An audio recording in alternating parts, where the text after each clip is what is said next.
Welcome to Salt and Light Canning. I'm Jessica and this is my kitchen and I'm happy that you're here. Today I'm mixing up some cornbread mix for the pantry just to make my life a little easier. I'm not canning, sorry, but I'm still using a mason jar, so it counts, right? Anyways, in this jar I'm going to put 1 cup of flour. And I have my flour right here. There we go. Also going to put 1 1/4 cups of cornmeal. This is just finely ground cornmeal. This is 1/4 cup, so I need 5 of these. I also need 1/2 cup of sugar. Since this is 1/4 cup, I need 2 of these. 1, 2.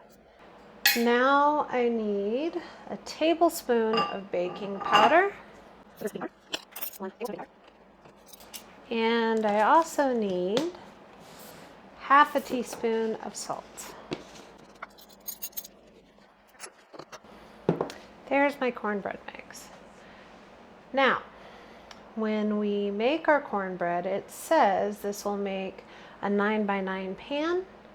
And we're going to mix together our cornbread mix, 1 cup of milk, 1 large egg, and 1/4 cup of melted butter. So that's about like one of those Jiffy mixes.